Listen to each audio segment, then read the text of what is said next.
existing and emerging conservation and housing collaborations in our communities. Joining us today, we have Jocelyn Ayer, the director of the Litchfield County Center for Housing Opportunity, David Bingham, president of the Salem Land Trust, and Joanne Sheehan, president of the Southeastern Connecticut Community Land Trust. The discussion will be moderated by Judy Anderson of Community Consultants. For over 25 years, Judy has worked with land trusts on a wide range of topics, including inclusive conservation and ways of building greater community relevance to ensure that land trust work withstands the test of time. Following the panel discussion, Judy will lead some group discussions among the audience and facilitate questions and answers with our panelists. So Judy, please take it away.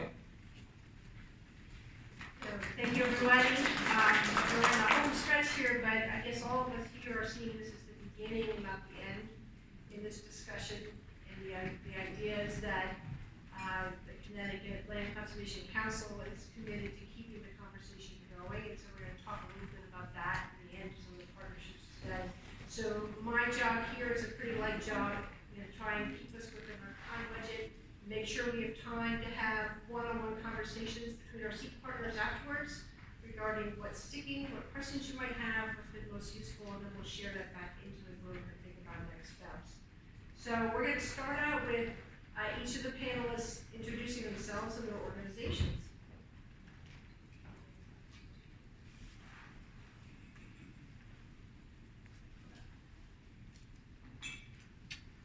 How's that? All right.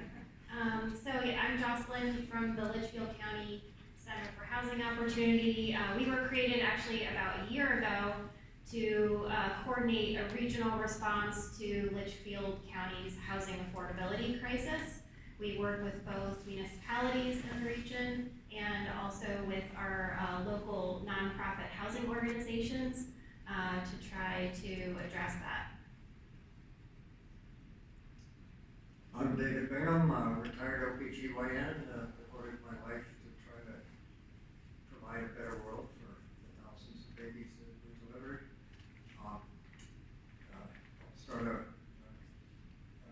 Salem Land Trust, which now has numerous preserves in rural Salem. Served 40 years on the local Planning and Zoning Commission. We've had on our plan affordable housing. And it's gotten absolutely nowhere in 40 years. The town's not going to raise its mill rate to try to match grants. And so we need a funding source. The same is true with land conservation.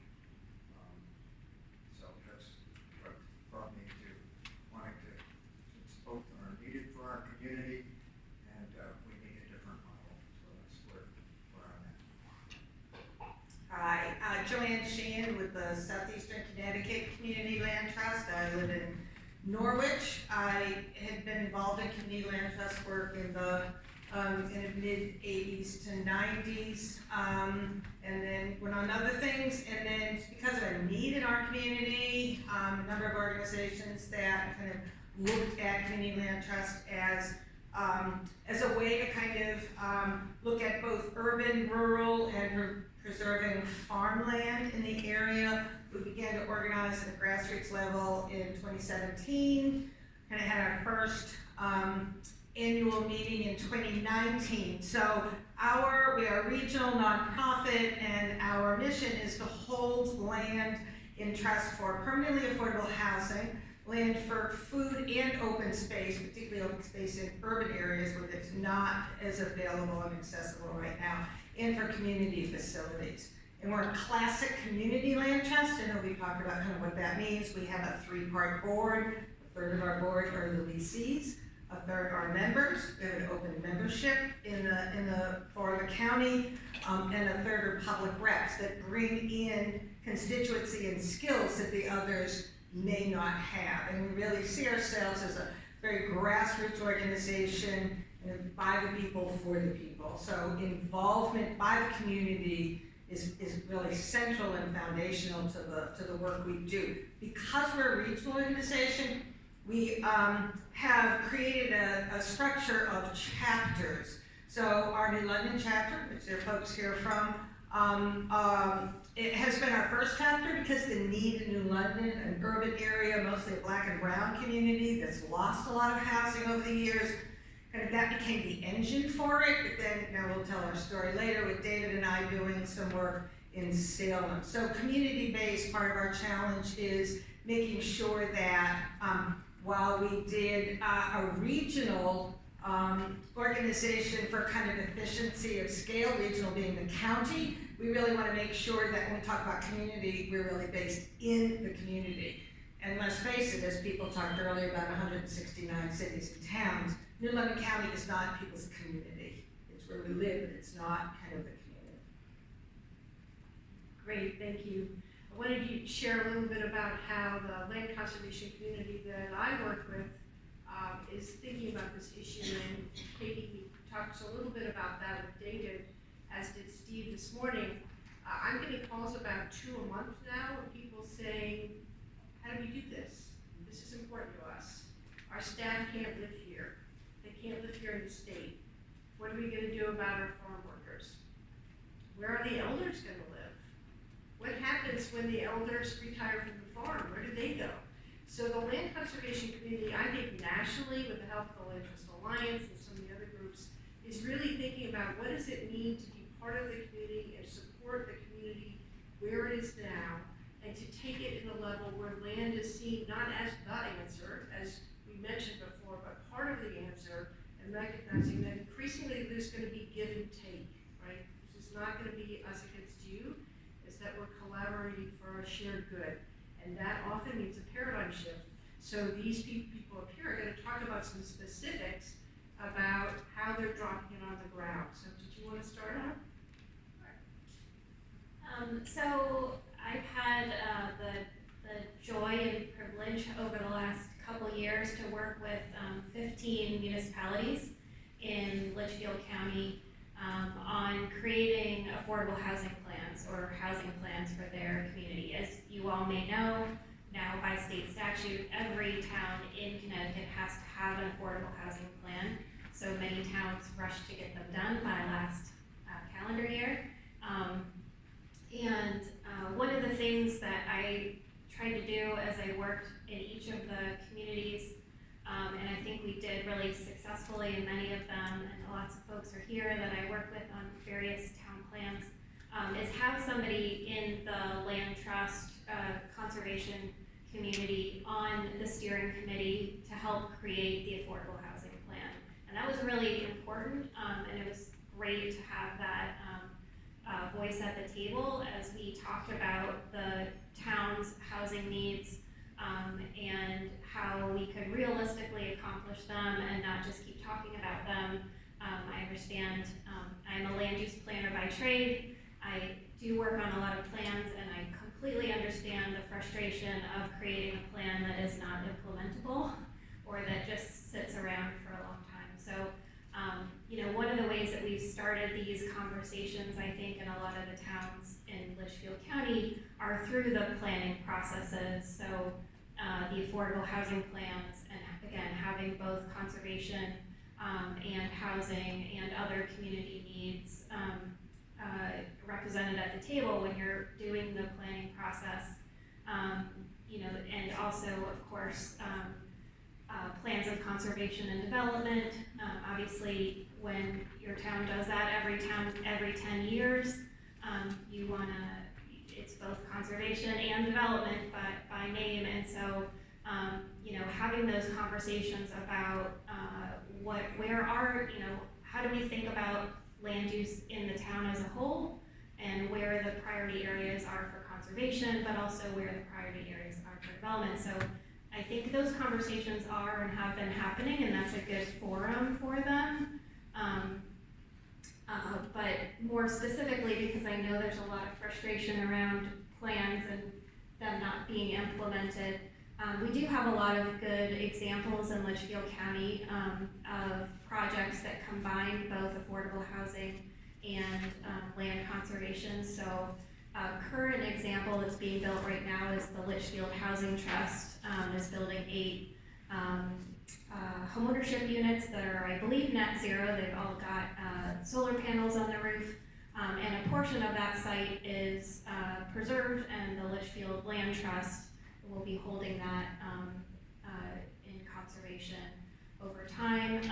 One of the other examples in one of the towns that shall remain nameless, I think, but is here today, is that there was a local land trust and a member from the land trust who was on the land trust board and also on the board of the community housing trust within the town. And a donor came to the land trust with a piece of land that wasn't contiguous with any other conservation lands and didn't have a lot of value in that sense.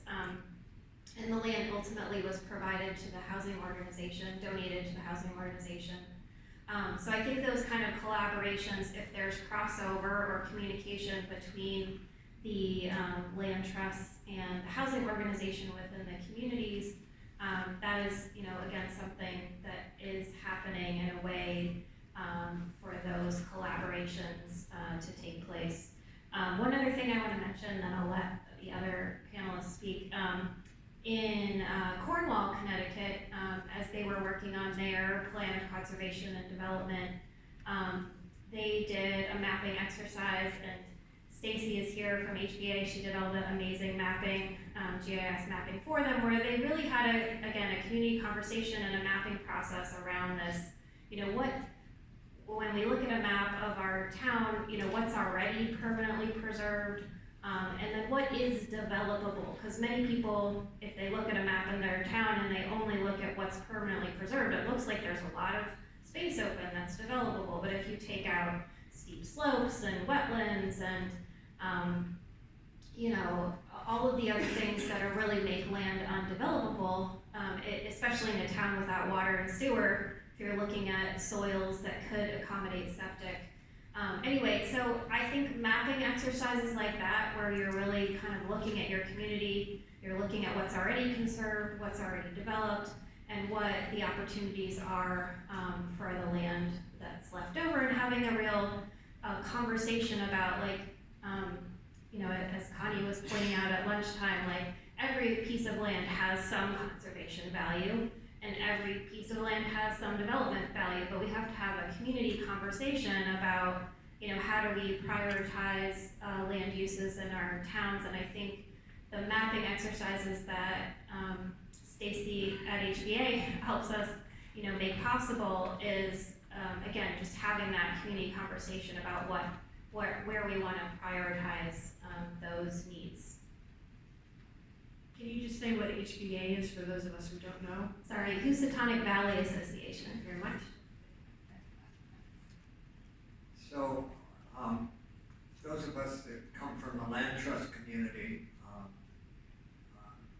I include myself, have worked really hard for some of us for many decades to preserve land. And while we've preserved quite a bit of land, remarkable in some ways, the amount that we've saved, the fact is the world has an absolute climate crisis. The one thing our town can do is to grow more trees. One thing our little rural town can do is to keep our wetlands as one of the highest sources of carbon storage. Instead of subdividing, instead of building new houses, which are in a rural area and therefore need transportation inefficient. So I've worked really hard to do what I think is the most critical thing I can do in my lifetime, which is to save as much my community as I can to make the world a better place for everybody.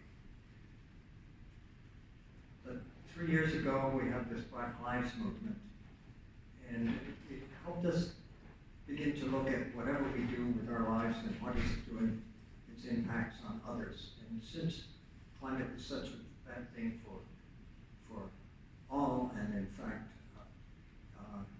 communities of color and marginal communities in terms of income are being the hardest hit. And so I thought I was doing great work, but without looking into my own backyard, every preserve we got made the adjacent properties worth an average of 30% more cost for the next buyer.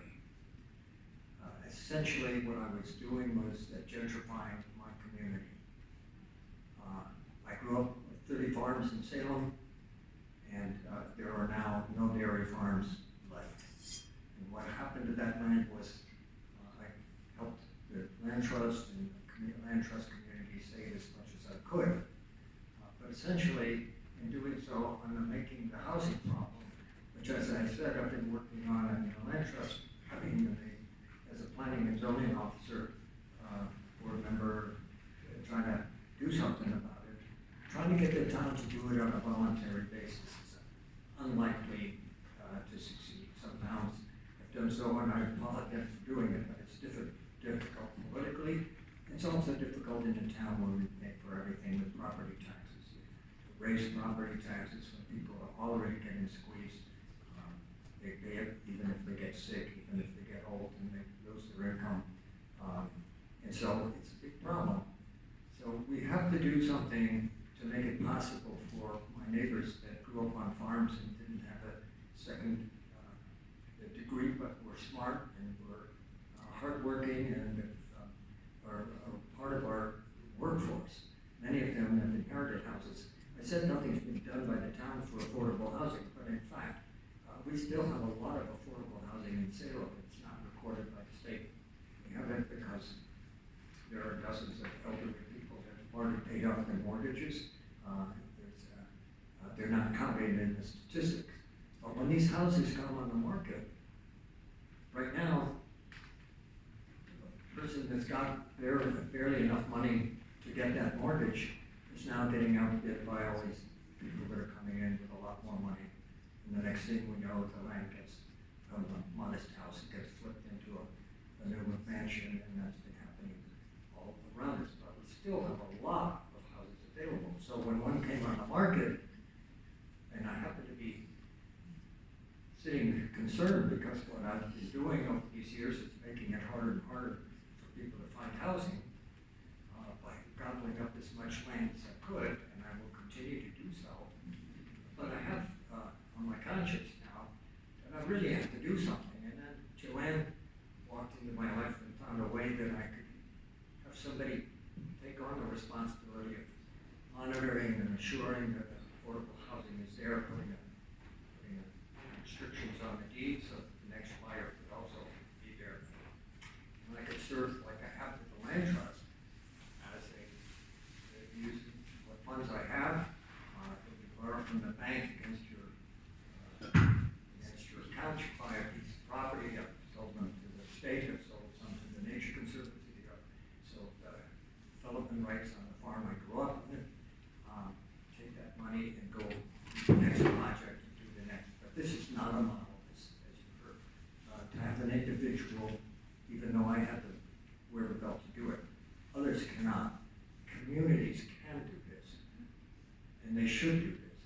But how do they get the funds? And I'll get to that later. I'll let Joanne talk about what happened when we talked on a program together that I think Amy got started in order to put people in the housing business together with people like me in the land conservation business. Yeah, I mean, the story starts with CLCC coming into southeastern Connecticut and facilitating a series of community conversations. With land, the idea, I think, being among land trust folks and other people in the community. And so, so someone else in the community said community land trust should be involved in this. And so a number of us from the Southeastern Connecticut Community Land Trust participated in the first series of discussions, which I think basically led to my being invited to a roundtable conversation in the June of 2019 CLCC statewide conference, where it was, the question was, what's a land trust? And there were, I think, 3 other conservation land trusts and me. And for most of the people, including the co-panelists, and David was one, this is all on Zoom, right? This is the middle of the pandemic. So everyone else was on Zoom. I think we had a rich conversation about kind of the differences and to some degree the challenges, and I was trying to be a bit challenging around the issue, and I think other people in the conservation land trust movement were talking about kind of the challenges they were feeling from the community, some that David just mentioned. And so, looking at our model, which is, I have to say, it starts small is beautiful. You have to kind of, we don't start large, we don't come in as a large housing developer, although there are community land trusts like Champlain that started in Burlington as a citywide one and is now 3 countywide. Most of us, because of our commitment to the grassroots, start small, start building relationships, listening to our community, and doing scattered site housing, getting a house where we can fix it up. We don't go in as builders initially. And home ownership is a priority. Giving options for folks. One of the things that we did in our organizing was develop what our values were. They're going to really be based in those values: social justice, racial equity, listening to the community in so many ways. You can go on our website and find that list. So I think it was really that conversation of David saying at the round table, hey, this could work. Like, this could serve both the housing needs, which we can bring into this, and the needs of a community to be able to do scattered site. I should say that when we talk about homeownership, we're not just talking about single family homes. The home we have in New London is a 2-family home, so that there's an owner who owns the house. Community Land Trust owns the land. There's a second unit in there. The homeowner was trained to be a landlord, and we have an affordable apartment in that building. So it's a way that we can do rental without getting into doing a lot of rental management. This is a small organization, but we could look at, because some of the conversations that we've had between Salem and the Community Land Trust is looking at some of the big old Victorian homes that are too big for most families right now, that could be made into 2 units, a home ownership and a rental, or a limited equity co-op. Giving people that ability to build equity, that ability to not feel like after 18 years, all you've done is pay rent and you could own a bit of this, and you've not been able to do that, and that you've not been able to, we talk about kind of building wealth. I think we have to address the myth that low-income people can build a lot of wealth in housing. You build a lot of wealth, you make money, you have a lot of money, right? But you can live a more sustainable life. You can live a more affordable life if you're building that equity in your home, if you're paying less for your home, if you have a community that supports you when something goes wrong, and you're not getting ripped off by either the mortgage company or contractors or whatever. So when we talk about community, we mean a lot of different things. But I think it resonates with a lot of community. What does it mean to do scattered site? How can we do rehab renovations? Knowing all the things we talked about today in terms of zoning challenges and all of that. But we're always going to face challenges. And if these goals are important to us, then we're going to find some ways of making them happen. Great. Any questions on that? Any thoughts that you want to share? Yes?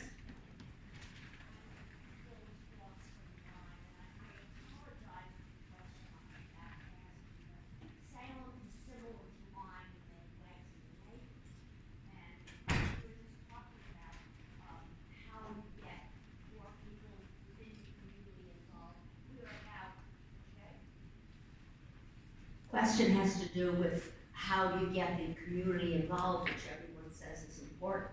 I agree.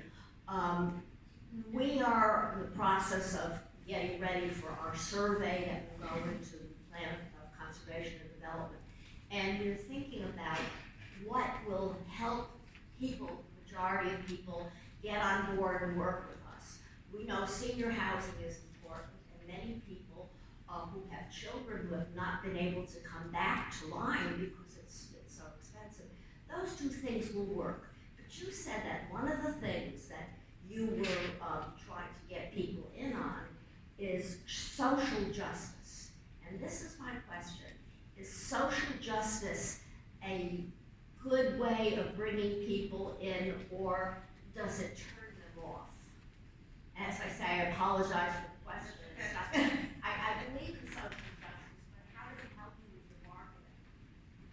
Let me answer that in a couple ways. One is, when we listed, we being the community of folks. So the first thing you do, I think, in any organizing is the people who are most affected by an issue are probably going to be the first people in the door. They should be the first people invited in the door. This isn't about charity. This isn't about a lot of us who don't really know about the issue, just kind of who might be affected, right? Who's affected by it? And you just mentioned a number of people in the community who are affected by it. And like so many of the communities outside of the urban areas of southeastern Connecticut or anywhere, right? People can't afford to live in the communities they grew up in anymore. So we began by talking enough about this concept to begin to attract people who are most affected, find organizations where folks were, and then we had this series of community meetings over the course of a couple of years. We had them in lots of different places. We went out to different areas in London itself. I just want to read what we said about the first value is social justice and racial equity, and how do we enact this? We said striking the balance between the needs of the individual and the health of the community, creating policies and practices that counter historical inequities, and promoting vibrant cultural diversity. So for us, those are the communities we want to live in. And so that's kind of by putting that out. And you're right, not everyone wants poor people near them or low-income people. We've talked a lot, or it's been mentioned, we haven't talked a lot about it, but just the stereotypes of what that means and who those people are. You know, those are hard folks to get on our side. Although what we have found in the larger community land trust is that as people develop these homes and as people in the community kind of become those models of what this really is about, that makes a difference. I mean, the government has done a really bad service by really, warehousing poor people, taking black folks and putting a highway through the city and putting them on the other side. I mean, these are the structural things that we're up against. We need to change people's attitude.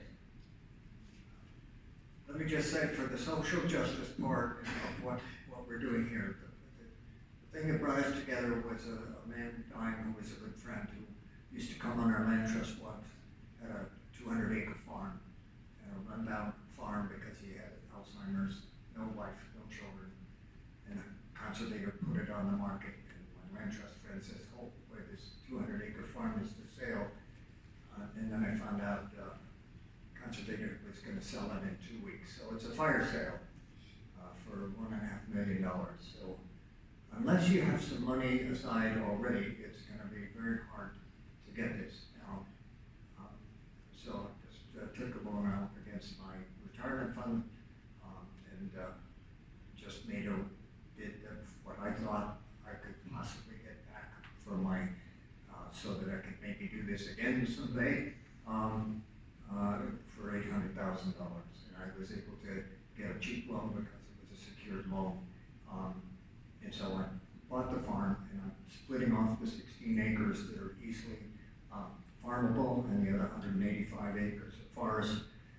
And so the community land trust is going to buy that from me. And the social aspect, justice aspect for me, is that she's already got a farmer interested place for the workers who are often not black and brown or from other communities, but actually a quite diverse group of workers that work on this organic farm.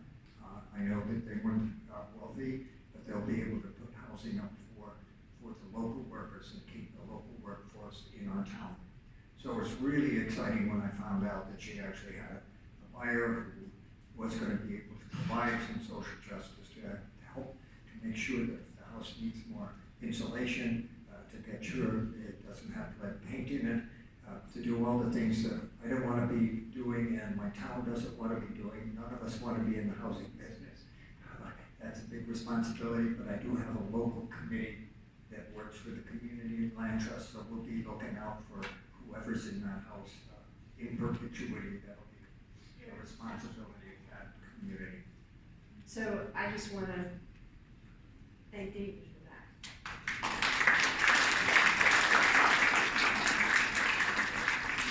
If I can say, like I say, not everybody can do that. The community needs funds to do that. Right now, it has matching grant possibilities for affordable housing. It also has matching grant opportunities for open space, the Oslo grant, which is the thing that I worked with. We've actually probably leveraged several $1 million in the last few years for a little town like Salem, where the local people put up maybe 5,000 of that. That's a remarkable thing. But because it's putting people out, it really should be linked to the town being responsible for assisting those people who are now going to have trouble paying their mortgages because there are new people coming in with more children, and there are more people that are coming in, and the housing is getting more and more expensive. And then we're squeezing people out of town, and it's becoming gentrified. So the idea is to have the state granting that the local match be through a conveyance fee. They've done that on Long Island. Tens of thousands of acres have been paid for by this conveyance fee, and I just heard that they've now adjusted that so that not only money going into safe farms, but also some money for housing, because the farms have brought in all kinds of new workers that we house in the local community.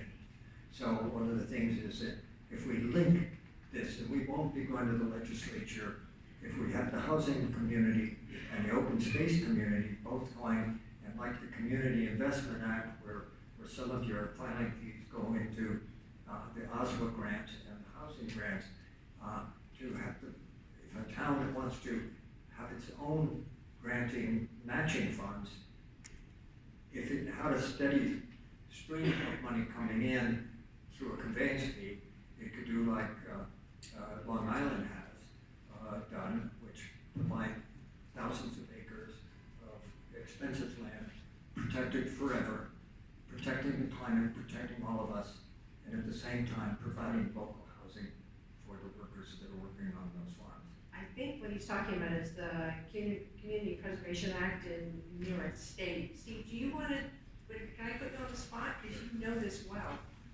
Is it like a couple minutes on what that is? So in New York State, you have to get the home rule, but you can get authorization from Albany to have a local referendum. So you have to go through two steps. First, you get authorization from the state legislature, then you get the opportunity to have a referendum in your local community, to have a transfer fee, and it's been for open space and farmland protection. Typically, it's 2% of sales above the median area sale price. So it doesn't, the goal is that it doesn't impact more affordable units below that. For the very first time, an assembly person from Long Island got authorization in Albany for several towns on Long Island to do the same thing, but to create a community housing trust. And funds are going, I think it's 0.5%, are going into, in these three communities, a fund for a housing trust fund. And the idea that we've begun to talk about a little bit in Hudson Valley is making the authorization such that it could be, like you're talking about, combined, and so the public increasingly doesn't think about the two as being two separate, isolated things, but being related.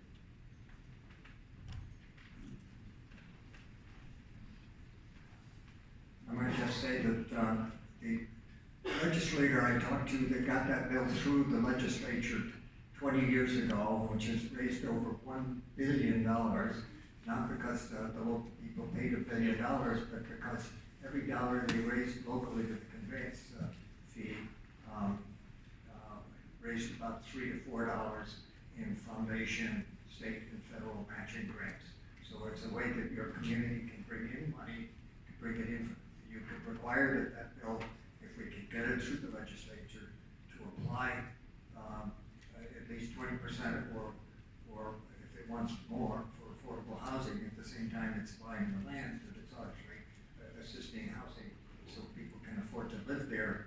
And the money keeps coming in year after year, and that's how it adds up over a decade to over $1 billion. He said that the thousands and thousands of pieces of legislation he voted for, that has done more for his community than anything else he did. And I would like to have the feeling that this community can get together, and instead of when we ask for a conveyance fee for open space, have the open space people on the floor with us saying yes, and we want to assist housing so that the people that live here and the people that want to live can afford to do so. I think that's a really good point on the concept you asked about how you frame this.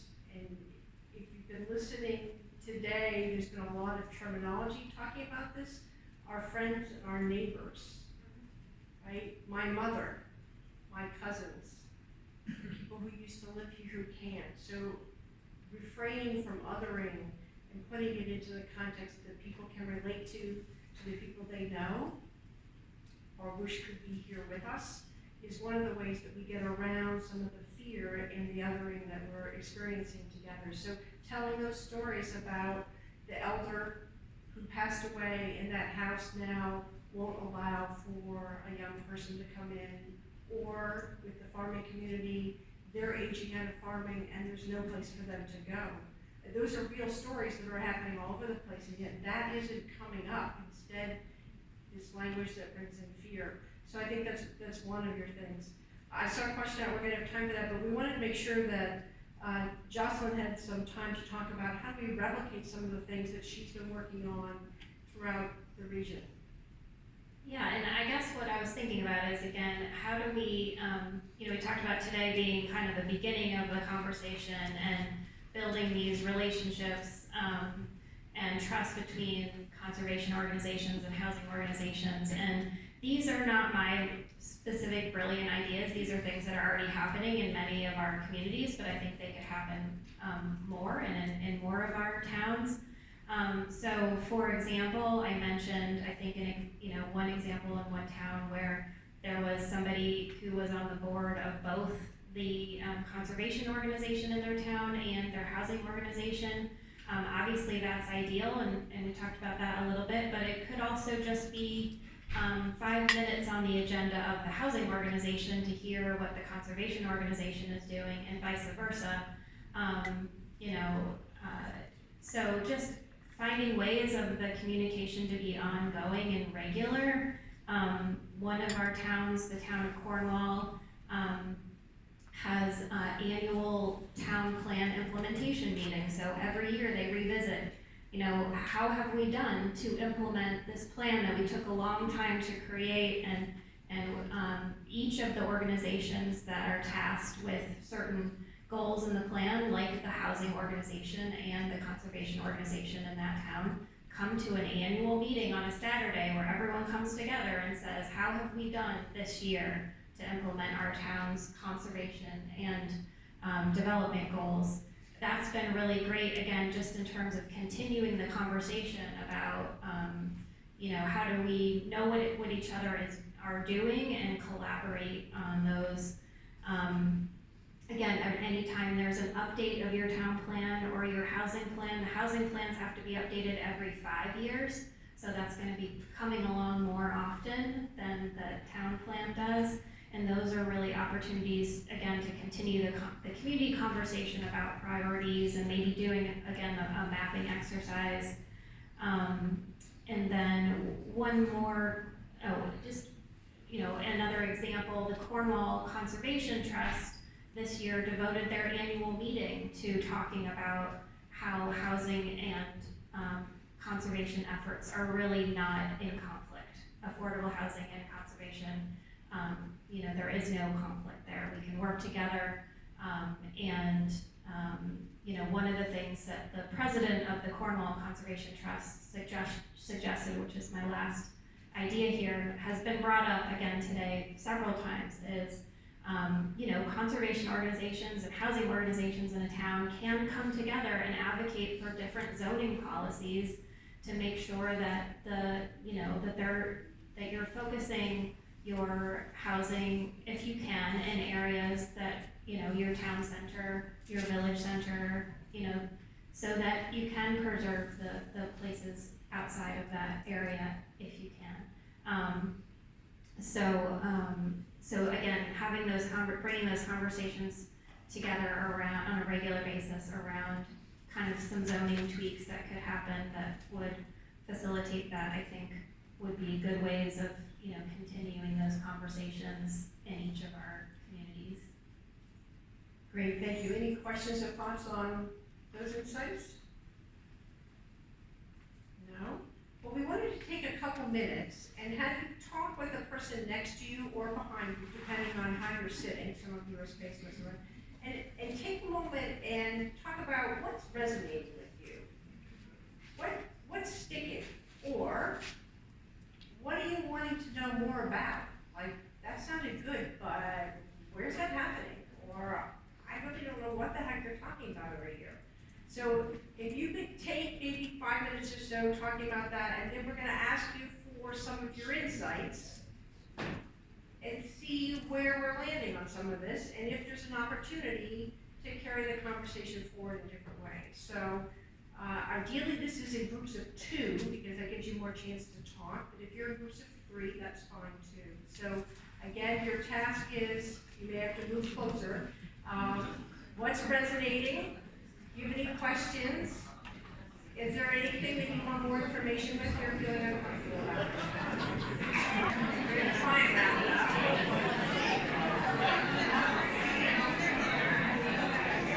All right, here we go. So the good news is there's something to talk about, right?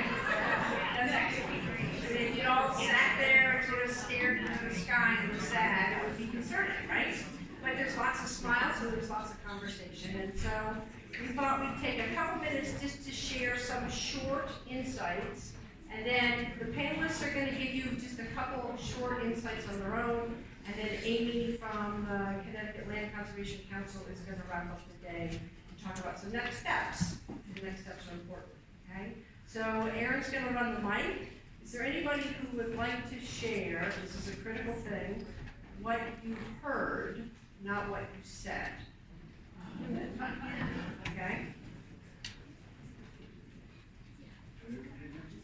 Carol House, I'm in Lyme, and we're neighbors to Salem, and you could have said everything about our town and what you were saying about Salem. But I just want to read what I wrote down. I think it was from the first session, and I'm taking it back to town. And I don't remember who said it, I apologize. But it says, don't wait till you have all the answers, just jump in and do it. Excellent. Excellent. Good insight. Anybody else want to talk about what they heard rather than what they said? Okay. I can say it. Okay. You're up there. I think the biggest thing I've taken away is collaboration, and one of the biggest things is I just spoke with Ken Stevenson, who gave us a name of somebody to talk to, who is a housing consultant. And that would not have happened if we didn't have me sit here and talk to her about this. And so I think one of the biggest things I should take away from this and from David, specifically in your conversation, is talk to all the people in the room, because you never know what information, helpful information to further your own goals. Because each, as you said, 169 towns has 169 different ways of peeling the banana or whatever. And I think that for us in Lyme, we have our unique aspects, unique issues. Every other town does too. And someone else has an answer for you. You just haven't met that person yet. Excellent, that's great. And one thing I will say is in the work that I've done in rural communities, every town thinks they're unique. It's the most extraordinary thing. You talk to this town, oh no, we're completely different. How about this? Nope, we're at that, that's good, but we're unique over here. So I encourage you to find the commonality of your uniqueness. Okay, any other insights? I heard from my partner here that the people who are unique are us. that, in other words, when you said sisters, those were, sisters, others, children who cannot, afford housing where they grew up. So that's a very important point that I took away. Yeah, thank you for that. Anybody else want to talk about what they heard? There just spoke is Christina White. She is our executive director of Land Trust, which is terrific.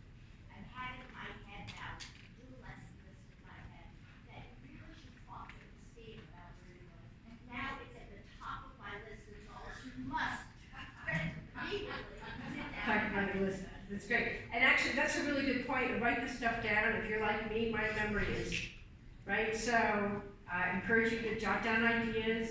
No shame in not remembering, right? And then the Connecticut Land Conservation Council is going to be sending follow-up, so that will help us too. Any other insights? Observations?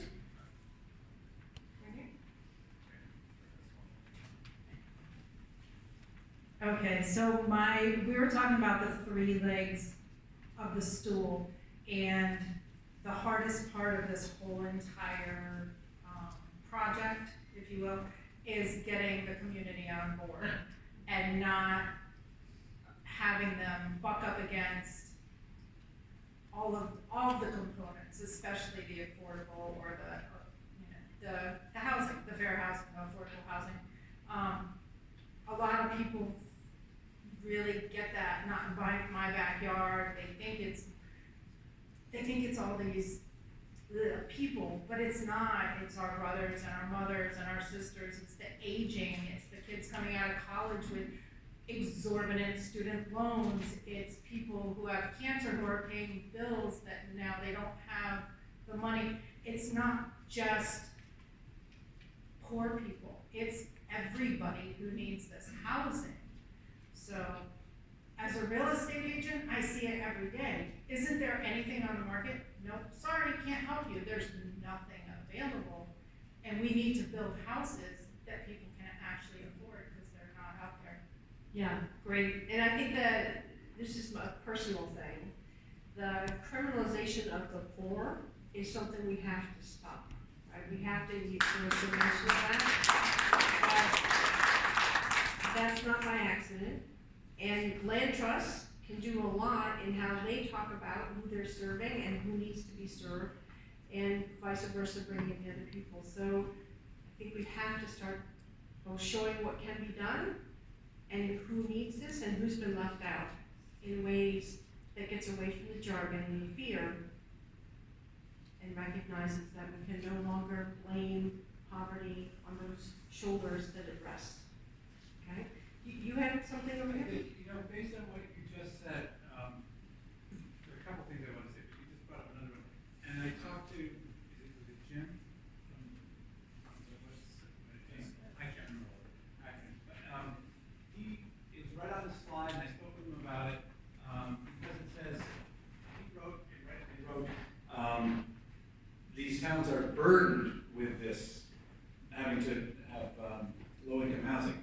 And I really urged him, and I would urge everybody, to stop thinking of it as a burden. It's absolutely the wrong word, and it's the wrong frame of mind. So that's point one.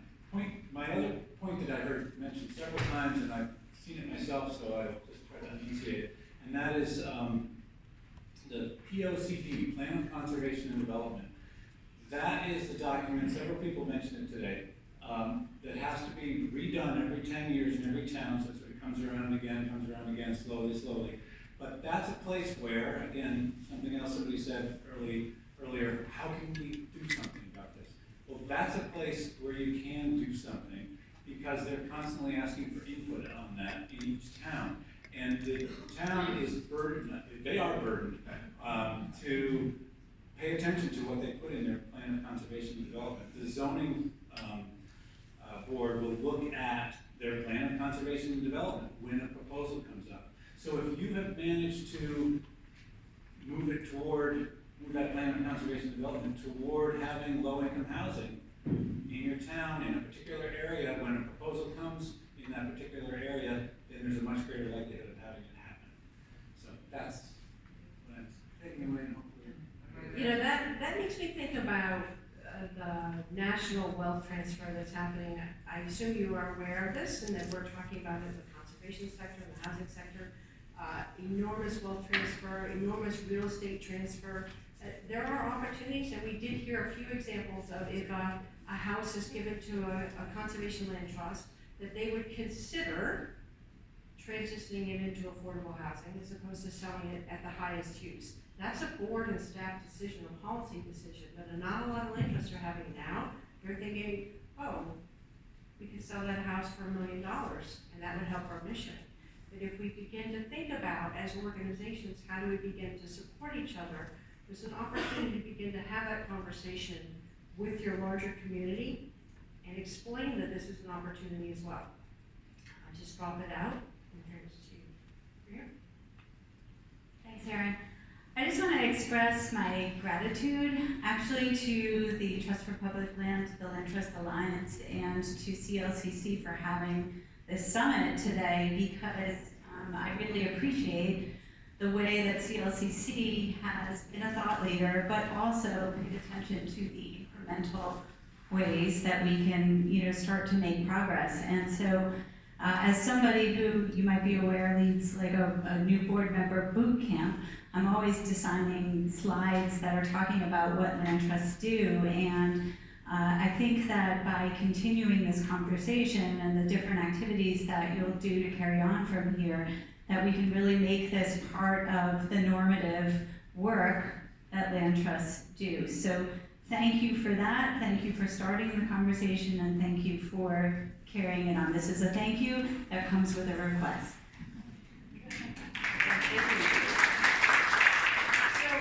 A couple more insights, and then we're going to shift and let the panelists have a couple minutes, and Amy will close it out. Oh.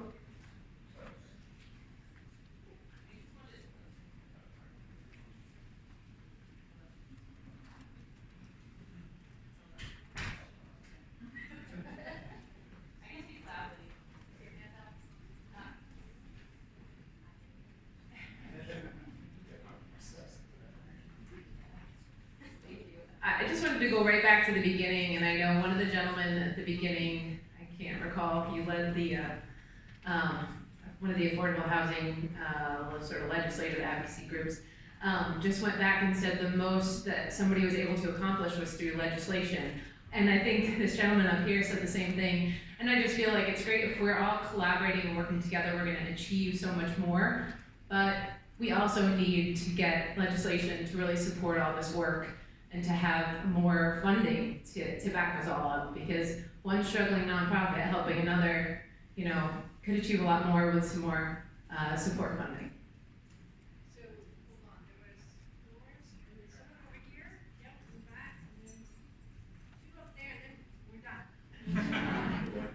Well, I was just reflecting on the commonalities that we have that could be points of intersection between the two movements, and one of them, Joanne actually jogged in my thoughts when she was talking about the need to prioritize impacted people and people who are on the front lines of experiencing this, because that experience is expertise, right? And we need that at the table, we need that at the planning table. And I think that's a best practice that kind of transcends both of these movements in terms of conservation has a growing awareness that we need to do that in our work. Have the people that we intend to serve with our programs, planning the programs with us and building relationships with us. And that's the same on the community land trust side of things and the affordable housing side of things. So that was just something that stuck with me. So thank you for Joanne for helping to pull that together in my mind. Hi, thank you so much for this conference, it's so amazing. I'm gonna cheat a little bit, and I'm gonna say what I wish I heard, but my partner George sort of mentioned it a little bit in some of his designs, was, or is, the factor of beauty, right? A lot of affordable housing that comes into communities of color, even though they're not really that affordable, are really ugly. And I just want us to just lift that. Like, how can we incorporate beauty into the financial metrics? beauty is important, even though beauty gets a bad rap. But like I was telling George, the reason houses by the water are so expensive, or we travel to go see the mountains and it's because it feeds a part of our soul. We need beauty. It's like essential nourishment. And how can we put into that collaboration artists and visionaries and, sustainable artists, How can we incorporate that? I would love to hear more about that. The architects. And the architects. So Erin's running that mic. There is something called the democracy of design, which I studied in grad school 110 years ago. And there's a reason why design for different economic sectors looks a way it does, right? We can break that apart. When I was volunteering on the Habitat for Humanity Construction Committee, I was the only female, so that was interesting. Part of the challenge that I witnessed was a concern that that house looked better than my house, right? So we have to grapple with that. What is fairness? Who gets to play part of this game? How are we going to make the changing the paradigm and understanding that everybody gets a place to live that's beautiful and welcoming as well?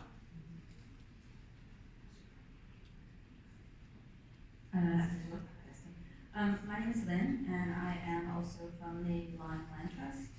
And I just wanted to share that of the three of us, we're deeply moved by listening to Dr. Bingham. I think in many ways, but I think, as I've heard a lot of these conversations of it, I'm like, I can't even imagine how we would move something like this thing through. And, the thing that keeps coming at least to my head is like, the expression is that sometimes it takes a village, but sometimes it takes an individual person kind of to create a village. And so without any big deal about housing for workers, it happens. So I think that was very powerful to us, so we appreciate the document. He wants you to go on the student circuit. So I think with that, why don't we should these individuals give us just a few minutes, I'm gonna have to be hardcore about this, and then Amy's gonna close out the day, talk about next steps. Okay, so here we go. Land is the common denominator. All the land we're talking about today is stolen land, right? None of us really should be owning this land or in control of this land. This all needs to be community land. And I think our different organizations can come together and make that community land. We've learned a lot from Indigenous people, particularly in the past few years around water is life. I think we need to look at land is life. And what's the alternative? We don't look at social justice, we're looking at injustice. We're looking at making the world worse, because it's going in that direction anyway. But I think we have each other, we have resources, we have models, we have to have the determination to do this. And that's why, thank you, Forrest, that's why why people who are most affected have the most determination, because they realize that without this, they don't have life.